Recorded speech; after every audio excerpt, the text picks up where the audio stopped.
भगवान श्री कृष्ण बुद्धि और प्रेम के प्रतीक हैं।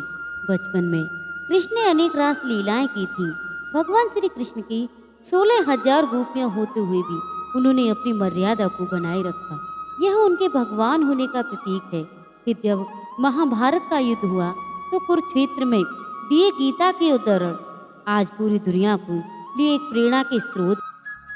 भगवान कृष्ण की शिक्षाएं और शुभ विचार मानव जाति के हर पहलू और युगों पर लागू होती हैं।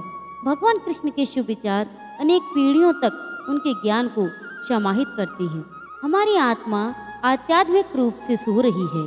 जिस प्रकार एक अलार्म घड़ी सोते हुए आदमी को जगा देती है, उसी तरह भगवान कृष्ण के शुभ विचार आध्यात्मिक वास्तविकता के प्रति जागृत करने में भूमिका निभाती हैं। यदि आप जीवन से संबंधित ज्ञान प्राप्त करने के लिए या खुद को प्रेरित करने के लिए श्री कृष्ण शुभ विचार की तलाश कर रहे हैं, तो आपको हमारी इस वीडियो के माध्यम से बहुत ही अच्छे और शुभ विचार मिलेंगे।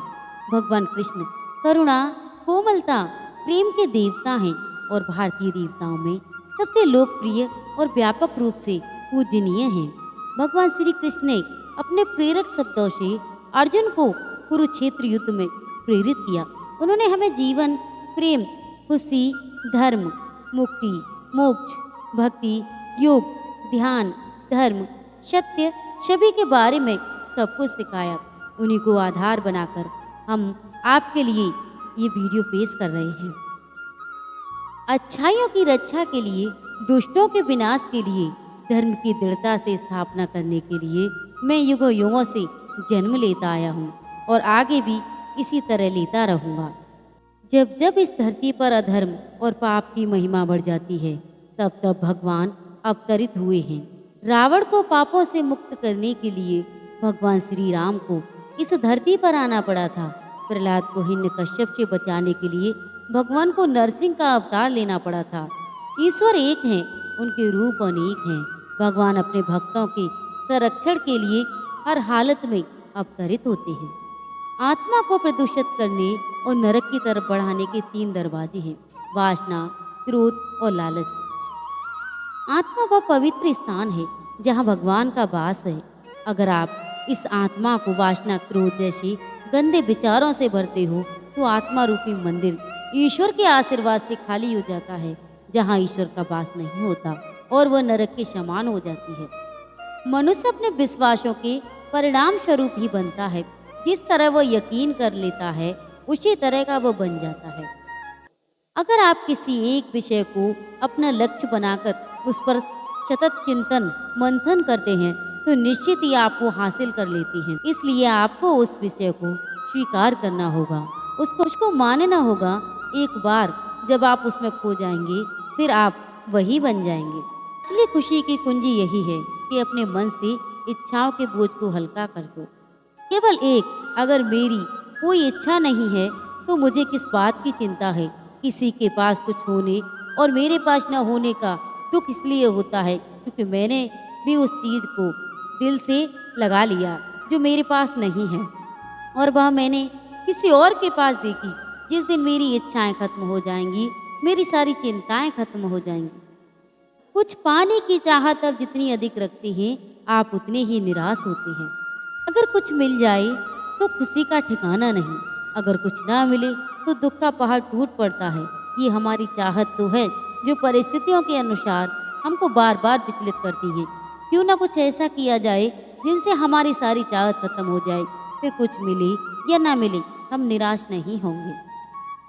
आपको जो करना है उसी को करो, घमंड मत करो, कामना से मत करो, द्वेष भावना से मत करो, बल्कि प्यार, दया और विनम्रता से करो। आपको क्या लगता है, आपने जो किया उसका परिणाम वही मिलेगा जो आप सोच रहे हैं? अगर आपने अपने कर्म मार्ग को अहंकार, ईर्ष्या, वासना को शामिल कर लिया है, तो आपको प्रतिकूल परिणाम मिलेंगे। अपने कर्मों के गति में प्रेम, करुणा को शामिल करें, आपको अपने हर कर्म का सत्य फल मिलेगा।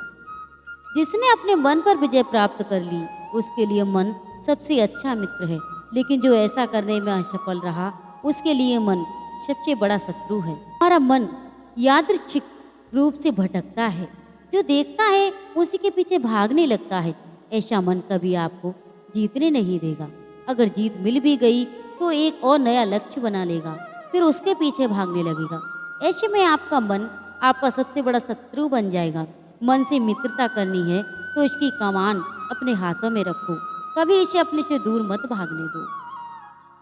जो कुछ भी हुआ वह अच्छा था, जो हो रहा है वह अच्छा चल रहा है, और जो होगा वह अच्छा ही होगा। भविष्य के बारे में चिंता मत करो, वर्तमान में जियो। इन लाइनों में गीता का सार निहित है। हमारे द्वारा किए गए प्रत्येक कर्म का एक उद्देश्य होता है, जिसका संबंध हमारे भूत, भविष्य और वर्तमान से होता है। इसके सही और गलत होने का फैसला हम नहीं कर सकते, हम केवल कर्म कर सकते हैं। इसके लिए जो हो रहा है वह बुरा हो या अच्छा हो, सब उसी ने तय किया है, और यकीन मानो सब कुछ अच्छा ही होगा। जैसा कृष्ण चाहेंगे वैसा ही होगा। इसलिए आपका चिंता करना व्यर्थ है, सिर्फ आप अपने कर्म को करते रहें। प्रेम के द्वारा ही तुम मुझ पर विजय प्राप्त कर सकते हो, और जहाँ प्रेम है वहाँ मैं आनंद से जीता हुआ हूँ। भगवान श्री कृष्ण अपने शुभचार के माध्यम से कहते हैं कि जहाँ पर प्रेम का वास होता है वहाँ उनकी उपस्थिति प्राप्त की जा सकती है। क्लेश, ईर्ष्या, द्वेष में ईश्वर का कोई अंश नहीं। इसलिए अपने विचारों को, वातावरण को प्रेम से भर दो। जब कोई व्यक्ति दूसरे दुख के और सुख के प्रति अपने दुख सुख के भांति व्यवहार करता है तो उसने सर्वोच्च आध्यात्मिक मिलन प्राप्त कर लिया है। यह दुनिया मोह बंधन से बंधी हुई है। जो आपका है वह सभी का है, जो सभी का है वह आपका भी हो सकता है। भले ही आप कुछ समय के लिए किसी वस्तु को अपने अधीन कर मालिकाना हक जमा सकते हैं, यह आध्यात्मिक मार्ग नहीं। इंसान को भौतिक वस्तुओं की बजाय भावनात्मक रूप से लोगों से जुड़ना चाहिए, एक दूसरे के सुख दुख को समझना चाहिए, न कि भौतिक और दैहिक वस्तुओं को। सभी प्रकार के हथियारों में समय सबसे बड़ा हथियार है, क्योंकि समय सब कुछ मार देता है। भगवान कृष्ण कहते हैं कि जो गया वो अतीत हो गया, जो चल रहा है वो वर्तमान है, कुछ क्षण बाद ये भी अतीत हो जाएगा। आज आप जिसको भविष्य कह रहे हैं वो एक दिन अतीत बन जाएगा। समय को मार कर आगे बढ़ रहा है, कभी रुको मत, आगे बढ़ते चलो। अपने कर्तव्य को बखूबी निभाएं। कुछ करना कुछ न करने से बेहतर है। हमारा उद्देश्य यह होना चाहिए कि हमें कुछ न कुछ करते रहना चाहिए। कुछ करना इसलिए बेहतर है क्योंकि कुछ करने से आपको कुछ अनुभव मिलेगा। मन चंचल है। हर बार जब मन गलत व्यवहार करता है तो ये आपकी बात नहीं मानेगा। अपनी विवेकशील बुद्धि का उपयोग करके इसे सम स्थिति में वापस लाएं। कृष्ण कहते हैं कि आपका मन काबू में हो सकता है और नहीं भी हो सकता, इसके परिणाम अलग अलग हैं। अगर आपका मन आपकी नहीं सुनता तो कुछ समय बाद जब वो उल्टा सीधा काम करने के बाद शांत होगा तो आपको बड़ा दुख होगा। और आप अपने मन को अपने अनुसार चलाते हैं, आप वही करेंगे जो आप करना चाहते हैं, फिर इसमें विवाद का कोई विषय ही नहीं होगा। कुछ अच्छा हो, इस उद्देश्य से अगर कोई काम शुरू करता है तो आने वाले समय में इसका अंत कभी बुरा नहीं होगा। अंतिम लक्ष्य क्या है या आपके काम को लेकर आपकी नियति कैसी है, इसका बहुत बड़ा प्रभाव पड़ता है। यकीन मानकर चलिए, अगर आपने कुछ अच्छा सोचा हो या सोचकर किसी काम की शुरुआत की हो तो निश्चित ही इसका सकारात्मक परिणाम मिलेगा। इंद्रियों से मिटने वाली प्यास पहले अमृत जैसी लेकिन बाद में जहर के समान लगती है, और दुख सबसे भयानक होता है। एक पल में मिलने वाली खुशी आपको ज़्यादा देर तक खुश नहीं रख सकती। हमारी इंद्रिय दर दर भटकती हैं, कुछ ना कुछ वह ढूंढती रहती है। जहाँ कोई मौका मिले वहाँ तृप्ति कर लेती है। उस वक्त या उस क्षण के लिए आपको अमृत का स्वाद मिल सकता है, लेकिन अंत में आपको इसका पछतावा करना पड़ेगा।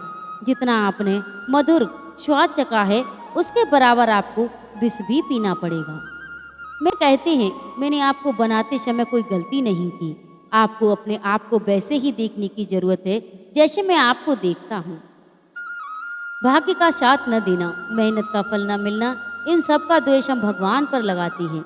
यह गलत है। भगवान ने हम सभी को बराबर संसाधन दिए हैं।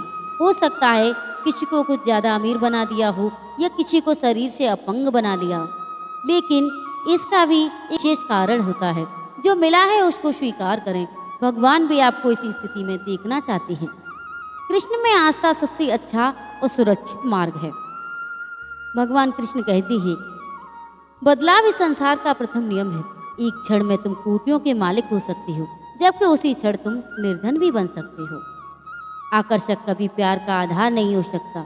जो वास्तव में प्रेम करता है उसमें दिव्यता और शुद्धता होती है। शांति, नम्रता, मौन, संयम और पवित्रता, ये मन के अनुशासन है। सब कुछ मुझसे ही शुरू होता है। इसका मध्यस्थ ही मैं हूँ और अंत भी मैं ही हूँ। जो कर्म में अकर्म देखता है और अकर्म में कर्म देखता है वह चतुर है। आप बेवजह चिंता क्यों करती हो? आप किससे डरते हैं? आपको कौन मार सकता है? आत्मा ना तो जन्म लेती है ना ही मरती है। खुशी हमारे भीतर की एक आस्था है। भौतिक दुनिया का इससे कोई संबंध नहीं। अपना दिल अपने काम पर लगाओ, इसके इनाम या परिणाम पर कभी नहीं। हम सब तब तक नहीं हारते जब तक हम कृष्ण को नहीं छोड़ते। जब कभी इस लोक में अधर्म की महिमा पनपने लगती है और धर्म का विनाश होता है, तो मैं अपने आप ही निकल आता हूँ। भगवान कृष्ण कहते हैं कि जब कभी इस लोक में अधर्म की महिमा पनपने लगती है और धर्म का विनाश होता है, तो मैं अपने आप ही निकल आता हूँ। डरो मत। जो वास्तविक नहीं वह कभी नहीं था और ना कभी होगा। जो सच है वो हमेशा था और कभी नष्ट नहीं किया जा सकता। कृष्ण अपने भक्तों को धोखा देने की कोशिश करने वालों के लिए सबसे बड़े धोखेबाज हैं। अगर कोई व्यक्ति कृष्ण के एक भक्त को एक बार धोखा देगा, तो कृष्ण कई जन्मों के उस धोखेबाज को धोखा देंगे। श्री कृष्ण के चरण कमल इतने अद्भुत हैं कि जो कोई उनके नीचे आश्रय लेता है वो तुरंत शुद्ध हो जाता है। सब कुछ कृष्ण पर निर्भर है। वह दैवत्व का सर्वोच्च व्यक्तित्व है। कृष्ण के अलावा कभी किसी पर पूरा भरोसा मत करो। लोगों से प्यार करो, लेकिन अपना पूरा भरोसा सिर्फ कृष्ण पर रखो। अपने मन को व्यथित मत होने दो। कृष्ण पर विश्वास करो। सबसे दिव्य प्रेम माता और पुत्र का है। जिस दिन हम कृष्ण के प्रति पूर्ण समर्पण कर देंगे, वे हमारे प्रेम के प्रस्ताव को स्वीकार कर लेंगे।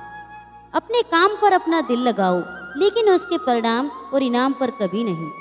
मनुष्य अपने विश्वास से निर्मित होता है। जैसा वह मानता है वो वैसा ही बन जाता है।